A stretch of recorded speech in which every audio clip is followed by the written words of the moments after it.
Baylor women's basketball coach Nicki Collen with me, David Smoke, 365 Sports. And so on Jana's injury, and I want to start with that, and there's a lot to get to, but God, how heartbreaking is that for you, the team, for her, the family, and everything involved? Yeah, it's pretty heartbreaking. I think, it was Jannas has been playing so well. I would say from, late January on, a year ago, but really watching her this summer and fall, it's sometimes like without knowing exactly why a light bulb just goes off for a kid, and it can be their freshman year, it can be at any point in their career, but she really just started to get it. So not only was she, playing with pace and super positive and all the things that she's always been, but she just like really turned a corner in terms of understanding defense, being in help side, like little things that, just sometimes like players don't have, and so even though she didn't start, she was like a starter. She's just such a good human. And so it's, she's never had a major injury and total non-contact behind the play, so it is tough. It's tough for her. It's tough for her family. But I think, she's a kid. When I think about rehab and I think about how tough some of these things are, like there's no one more wired to do work to get back. She'll have her master's degree, and so we'll get her back next year. If there's a silver lining, like in a team that was going to lose a ton of seniors, like it gives me the opportunity to bring someone back that can really be a leader next year. How does that affect your rotation at guard? Who's next person up? Honestly, like it's Yaya's going to play more minutes, obviously. I think the challenge at Oregon wasn't losing Jana, it was losing Jana and Bella. Mm-hmm, and I think, if that was the part where you think about, hey, Jana was going to play 20 to 25 minutes in that game. Bella was going to play 25 to probably 28 minutes in that game. And that's and so when you think about how we've been playing, the defensive pressure that we've been playing with, the full court pressure, the pace offensively, Sarah playing 35, Yaya playing 31. It was just too many minutes for them to be effective. And so, I just think it means Sarah plays a little more, Yaya plays a little more. Bella and Bugs is going to play a little more three, give some of our posts an opportunity to play a few more minutes because if Bugs is playing the three, then someone's got to play the four. So I think it's less of an issue when we get Bella back. And then obviously when we sign Aaliyah Matharu, now it looks like, kind of a genius move at this point. I think you just patted yourself on the back, but I got to be honest with you. When you think about adding someone at the mid-year and having them play right away, it's that decision as a coach that you really wrestle with, because you're taking a group that's been practicing together, working together. You felt like had all the pieces going into the year, and you don't want to screw it up. Things can be additive, they can be, and but ultimately I did it because she was too good not to take, but also because I had a fear of, like, what if someone gets injured? Yep. Do we have enough if someone gets injured? And so,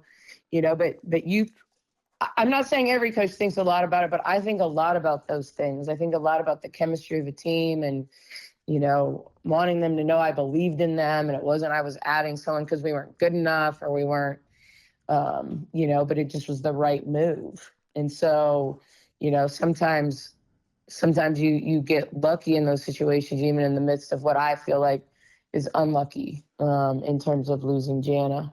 What did you learn other than obviously resiliency? And here you go again with some injury. Well, first of all, you mentioned Bella. Is that a short-term issue? I know you play a game on Thursday. What's up with her? I mean, I know she rolled her ankle. Yeah, she's questionable for Thursday, but it should be shorter term. Okay. It's an ankle roll. Everyone could see it on film. Like, she was backpedaling, not in the midst, not around anybody, just rolled it backpedaling. So, but we're not going to bring her back until she's ready. But yeah, that's short term. We will have her back. Just not sure if it'll be tomorrow. So you had what might have been kind of a good thing with the amount of minutes that you needed to spread out because of all the depth, and now all of a sudden you have this. Yeah. Yeah, it's you ask like what did I learn about my team? I'm not sure. It's always I'm not big on consolation prizes Right. and like in terms of, hey, wasn't it good that you came all the way back? And it's like, yeah, I was glad we fought back into the game. I also think that we still had the ability to win that game, and we didn't do what we needed to do, at the end, whether it was a breakdown defensively, whether it's, I watched a tired team, that, when you watch the film back, it's never as good, never as bad. There were things that were good. There were things that were bad. I thought we made some plays, but sometimes I thought the plays that we made, we didn't have to make.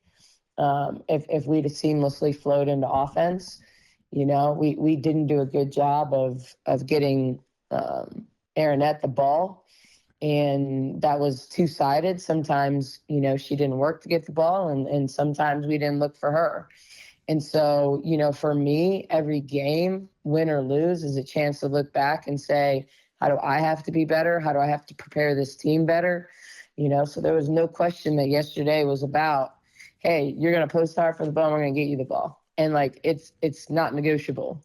And so, getting our team to understand that, we're going to need that all the time. It's not a, and if we don't practice getting it done now, and by practice it in games, then when we get in tight games, we're not going to see that as the option, and so, really our focus has to be over the next 2 weeks. We got to get the ball inside. We got to consistently throw the ball inside and learn to play off of a post touch. And while we've drilled it and drilled it and drilled it in practice, like, it's me demanding that it still happens in the game. And, when you're playing an exhibition game, when you're winning a game by 50, when she's not playing as many minutes because you're up big, then all of a sudden you don't feel that sense of urgency to do it. And you take the first good shot, but we really need to focus on how we're going to get her touches, and there's lots of ways, but we have to do that. And I think that for me is my biggest takeaway from that game is we didn't have a lot of turnovers, but our turnovers were tired, falling out of bounds, throwing it together, bad news bears type turnovers, rather than like, hey, we're playing downhill, we're playing aggressive, we have a charge, or we're making the right pass, but geez, we threw it a little bit, off. We made really tired turnovers, and so we just have to be better in those situations, not shooting ourselves in the foot by making plays that then lead to threes at the other end or layups at the other end. You have the arrival, as you mentioned, the new commit that's going to be here in January, and how that now works out. But if anyone's out there, there's probably a reason. But she's really good. With what you're experiencing, are you looking at anything else as midterm, or you have what you have, and this is where you go with it? No, I think at this point we have what we have. I don't think. I mean, that's it's unique to even be able to say you can add someone that can play. Right. It's kind of the midst of these new rules as things are changing. Like, how many times over the years, like people would leave at the semester, obviously, and then have to wait, a calendar year to play. And so this is just different. I mean, I don't anticipate that there's going to be a lot of players that go into the portal at the semester and are immediately eligible to play. So I think this is a unique situation.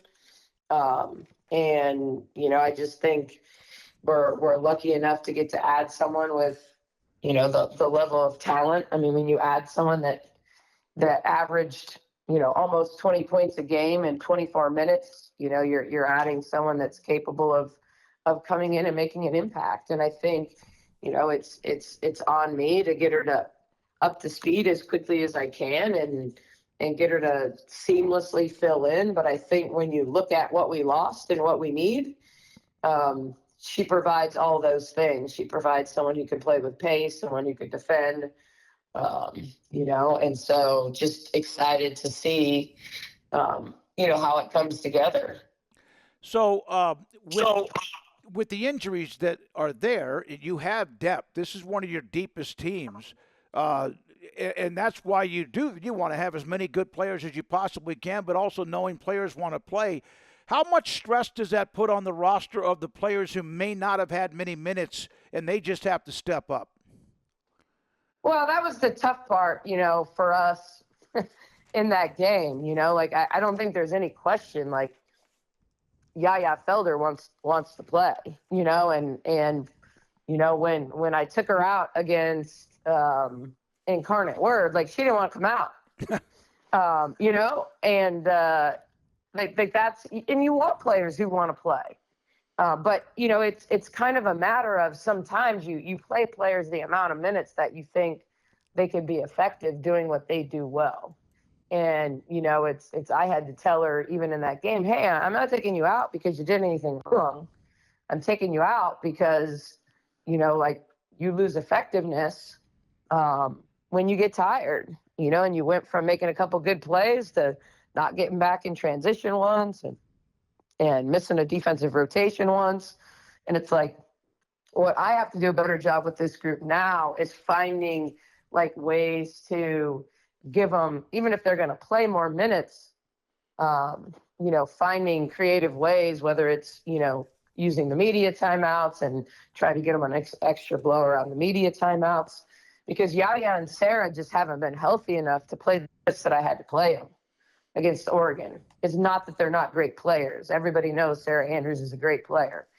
But with the foot issues she's had over the last 2 years, she just hasn't been full go over the course of the summer. And when you go from playing 24 minutes in one game to 36 minutes in the next, like that, and in that environment against that kind of team, that's just in trying to make defensive plays late, all of those things. I think that was the biggest challenge for us in that game, was not that I didn't still have good players in the game.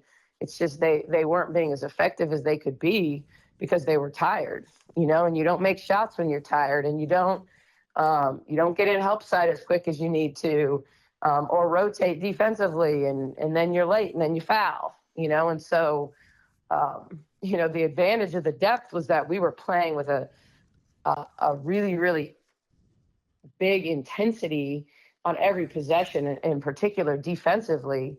And that takes something out of you when you're picking up full court. It takes something out of you when you're up in denial and forcing catches 8 feet behind the arc. And we're being aggressive on our ball screen coverage. And when you're doing all those things, it's hard to play, 35 minutes and play them effectively. I probably have 2 kids on my roster that can play 35 minutes at that pace and never look tired. And one of them has a torn ACL now, and bugs, like those, and, Jada's our other like fittest kid as far as, but I think she feels the fatigue because she so often is at the point of our pressure. She works probably the hardest on the defensive side of the ball. Jada does because she picks up early and she's aggressive defensively. But, Bugs can run all day, run all day, run all night, and do what she does. But she still, she asked for a, a sub in the second quarter, and I tried to ignore her. So she was trying to get my attention. I just looked away. And then my bench was like, no. Bugs really needs a sub. I'm like, yeah, yep, I know. So I gave her 30 seconds. Yep.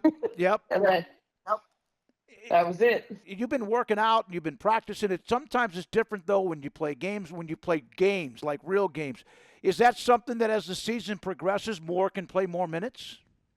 Absolutely. If you asked me going into the season, I would tell you that our team as a whole is in as good a shape as we've ever been in. I mean, we were really, really focused on it, knowing that we wanted to turn up the defensive pressure. But you also can't get away sometimes from, the injury issues that you have. And maybe they're not always injury issues that keep kids from playing.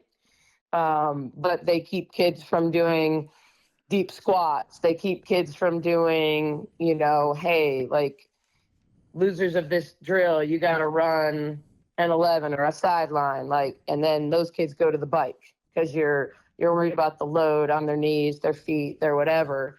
And so I just think that's where that's a challenge, and it's hard to get in game shape without playing in games. Yep. And I think that, it happens over time. But I think when you go from the exhibition game or the first game against Incarnate Word to an environment like that, I think the most minutes Yaya's ever played in a Baylor uniform is like 22 or 23. And then all of a sudden, she's playing 30 minutes, over 30 minutes. And that's just not something she's done in a Baylor uniform. It's not something she didn't do in an Ohio uniform, but that was a long time ago. So, I don't think that's what it's going to have to be. When we get Bella back, that changes. Like one player taking 28 minutes can take a lot of those minutes, but I think that, and then when Aaliyah's here, then we're back to the numbers we had, with Jana. But I think, for the next week or so, in particular, when all of a sudden you got to play 3 games in 3 days. Yep. In Atlantis, that's where, we're going to have to maybe slow down a little bit. That's where I've got to maybe coach a little differently. We may have to walk the ball up, not all the time, but, here or there, just to give them a blow in terms of the pace. Nicki Collen, Baylor women's basketball. You were an athlete. You played the game. Everybody, it depends. It's almost no different than sometimes if somebody's in the military and then they're no longer in that stringent type of atmosphere. Like they struggle at times getting into the next part of their career. But you played the game and then you coached the game. Did that help scratch the itch of not playing, that adrenaline, the crowd noise or whatever? Did that make it easier for you? Yeah, I mean, I coaching and playing are so different to me. I mean, I think it certainly, coaching stokes the passion of competition, being a competitor. But the toughest part, I'll always say, for people that, like I absolutely, in so many ways, lose control when the ball goes up. I mean, then it comes down to players making plays. We can work on actions all day, all week. But then when we get in the game, if we don't run into them, if we're, you rely on your players. Now, I'm a big believer in teaching and I can certainly, call timeouts and I can but they still have to do the work, and they still have to put the ball in the basket. You can call the perfect play, but, if you don't make the shot. And so, I think for me, I'm around the game because I love the game, and I think this is my way of really still being around the game. And, I've always said basketball is, it's like giving everything to me. So coaching is a way for me to give back to the game that is, you know, Yep. put food on my table and allowed me to meet my family and, have my family and all those things. And so um, there's no doubt that I'm ultra competitive, but I think it's just a whole different deal. When you get out there, I always say, like, I would have been Manu Ginobili if I could have been. Like, if I could have been playing into my 40s, I would have, because, I always say, like, I don't think I realized I had control issues until I built my house here in Waco. And, I just always thought I was a little bit of like, I'm a middle child. I can go with the flow. Like, I like people to get along. I'm not super confrontational. I have to be in coaching at times, but, and then, geez, all of a sudden I was going to hire someone to like kind of be a personal shopper, like, and, really just put stuff in my new house. And all of a sudden I had to sit on everything. I had to look at everything. I didn't want to spend the money if I couldn't feel it, if I couldn't. And then finally I just said, all right, I'm just going to buy everything in my house. And that was the moment I'm like, maybe I do have a little bit of a control issue. Yeah, I'm a middle child and I am confrontational. I wish I wasn't, but I am. But all that other stuff, it makes sense as far as wanting to be like you want to be. That's it's your house. You want it to be Yeah. what you want. Um, Question about the NIL era. And you have built this roster, but rosters change and you get your transfers, and sometimes there's people that want to leave. In the NIL era, is it ever? Are you ever comfortable with your roster? Are you? And I'm not saying not with the players, not the players you have, but can you ever like just take a deep breath, or is it always a battle to look for more and also make sure nobody's taking what you have? It's tough. It's tough. I think that, I sit back and I think about, where we're at, and there's a side of me that's just like super proud and feel like these girls should absolutely get everything that they can get, and then there's a side of me that thinks, wow, is this where we're at? Is this really what we're doing? And so I think it's this balance of wanting, what's best for our players and what they deserve in the changing landscape of the game, and college athletics in general, versus, managing the expectations of what's real. And, there's just a lot of misinformation out there. And I think that's the greatest challenge right now. And I think until the House settlement goes through, until parents, AAU, coaches, all the stakeholders in the game. And I'm only speaking for women's basketball because it's what I'm around. But I just think there's so much misinformation. There's schools that just throw out huge numbers. And I have a hard time believing that all of them can back them up.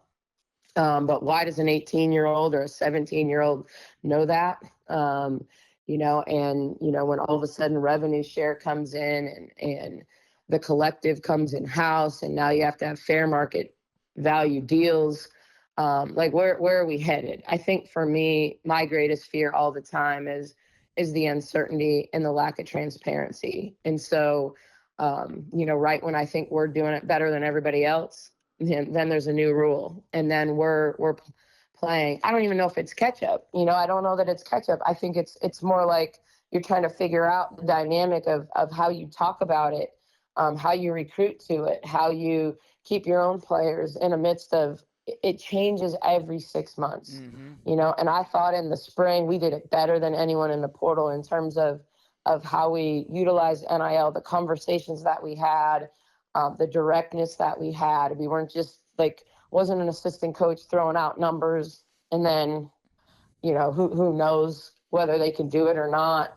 But to me, until we have a more transparent process across the board, until there's some,